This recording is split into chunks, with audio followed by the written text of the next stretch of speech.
Friend, welcome back to e learning with Hina ma'am channel. आज का जो सेशन है काफ़ी इंपॉर्टेंट सेशन है।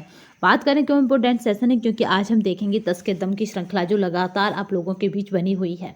चलिए यहाँ पे हम 10 क्वेश्चनों को कंप्लीट करते हैं। वो 10 क्वेश्चन हमारे लिए काफ़ी इंपॉर्टेंट होते हैं, क्योंकि कम क्वेश्चन हमें ज़्यादा दिनों तक हमारी मेमोरी में सेट रह सकते हैं या कि हमारी मेमोरी में फिक्स रह सकते हैं। चलिए तो यहाँ पे स्टार्ट करते हैं आज का सेशन उसी मोटिवेशन कोड के साथ, जो आपको ऊर्जावान रखेगा तथा औरों से बेटर तथा अलग करने के लिए आपको प्रेरित करता रहेगा। क्योंकि हारा वही है जो लड़ा नहीं, आप हार नहीं सकते, क्योंकि आपने हार मानी नहीं है। देखिए, परीक्षा कभी भी हो, आपको इस बार इससे नस्ते नाबूद कर देना है। इसलिए जो भी स्टूडेंट या जो भी फ्रेंड ये पूछ रहे हैं कि परीक्षा कब तक होगी, तो ये पूछना नहीं, ये देखिए कि आपका कौन सा पोर्सन इसमें कब से सबसे ज़्यादा कमज़ोर है, या जिस पोर्सन को आपको लगता है कि आपसे नहीं होगा या हमें किसी और माध्यम से उसे कंप्लीट करना है, तो आप उसे बता सकते हैं। क्योंकि यहाँ आपको ये नहीं देखना कि परीक्षा कब हो, कि आपको तो केवल ये देखना है कि वो जब हो तब आप उसको नस्ते नाबूद कर देंगे, यानी आप उस पर विजयश्री हासिल कर लेंगे। तो चलिए स्टार्ट करते हैं आज का सेशन। क्योंकि शेर बनिए सिंहासन की चिंता ना, क्योंकि आप जहाँ होंगे सिंहासन वहाँ होगा। तो इसलिए आप अपनी तैयारी को बेटर करिए, क्योंकि अगर तैयारी अच्छी रही, दमदार रही, तो सफलता आपके नाम रहेगी, परीक्षा कभी भी हो। यहाँ पे पहला क्वेश्चन देखिए, विटामिन D3 जिसे 7 डिहाइड्रो कोलेस्ट्रॉल भी कहते हैं। क्या कभी भी आ जाए कि 7 डिहाइड्रो कोलेस्ट्रॉल है, तो याद रखिएगा D3, विटामिन D3 पाया जाता है पेड़ पौधों में, मछली के तेल में, अंडे में, इनमें से कोई नहीं। तो अगर इसकी बात की जाए कि ये पाया जाता है, तो यहाँ पे जो राइट आंसर रहेगा तो वो रहेगा मछली के तेल में पाया जाता है। याद रखेंगे, विटामिन D3 किस में पाया जाता है, तो ये मछली के तेल में पाया जाता है। इसका नाम क्या है? 7 डिहाइड्रो कोलेस्ट्रॉल। बसा का रासायनिक नाम बताइए। काफ़ी मोस्ट इम्पोर्टेंट क्वेश्चन है और काफ़ी पॉपुलर क्वेश्चन है। तो यहाँ पे अगर बसा का रासायनिक नाम की बात की जाए, तो पहला ऑप्शन है ट्राइग्लिसराइड है, ग्लिसराइड है, बलपिंडन है और सभी है। तो यहाँ पे जो राइट आंसर रहेगा वो है ट्राइग्लिसराइड। क्या है? बसा का रासायनिक नाम है। लिपिड भी हमने आपको कराया है, तो आप भूलेंगे नहीं। लिपिड क्या है? इसको लिपिड का भी मतलब बसा होता है। बसा की एक श्रृंखला हमने कराई थी यूथ वाली, उसमें लिखा था लिपिड, तो हमने बताया था कि लिपिड भी क्या है? बसा है। तो आप भूलेंगे नहीं। प्रोटीन का पाचन होता है स्टोमक में, ड्यूडेनम में, इलियम में और सभी में। तो ये हमारे पाचन के भाग हैं, जिनके यहाँ पे नाम दे रखे हैं।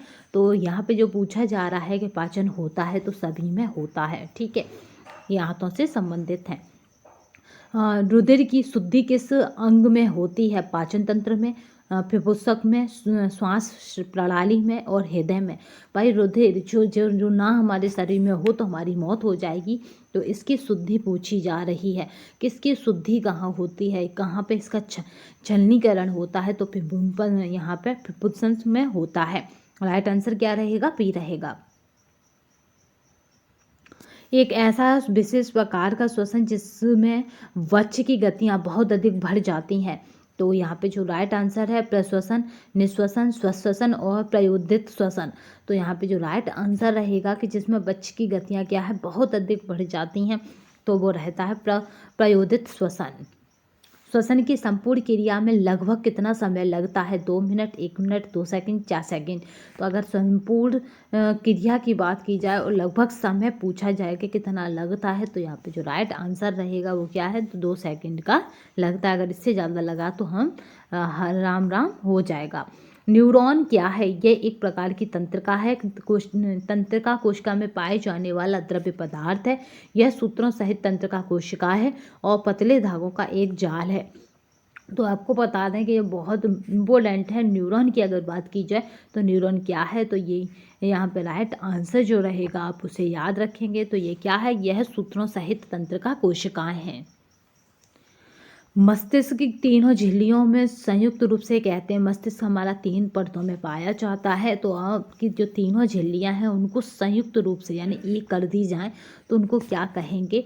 तो यहाँ पे जो राइट आंसर रहेगा संयुगम, फिशर और यहाँ पे मैंडीज और माइलिन। तो यहाँ पे जो राइट आंसर रहेगा वो रहेगा सी, मैंडीज कहेंगे। रंगों की सही पहचान न कर पाने के दोष को कहते हैं वर्णनता।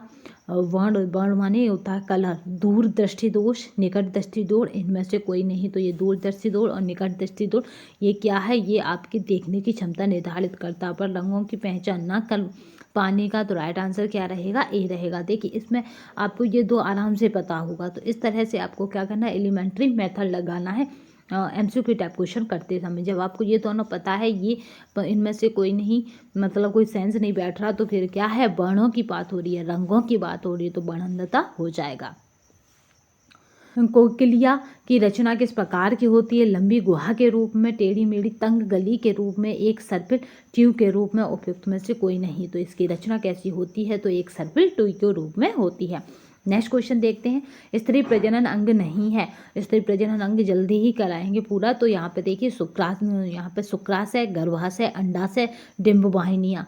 तो अगर स्त्री प्रजनन अंग की बात की जाए तो मोस्ट इम्पोर्टेंट यहाँ पे ये क्वेश्चन है। तो यहाँ की अगर बात की जाती है तो हमारा राइट आंसर क्या रहता है, शुक्राशय। ये पुरुषों में पाया जाता है। ठीक है, तो हमने आज की श्रृंखला कंप्लीट कर ली है। नेक्स्ट सेशन में फिर मिलेंगे इसी मोटिवेशन कोड के साथ, जो आपको ऊर्जावान रखेगा तथा औरों से बेटर और अलग करने के लिए आपको प्रेरित करता रहेगा। क्योंकि हंस मुस्कुरा रोना कम कर दे, जिंदा है तो जिंदगी की नाक में दम कर दे।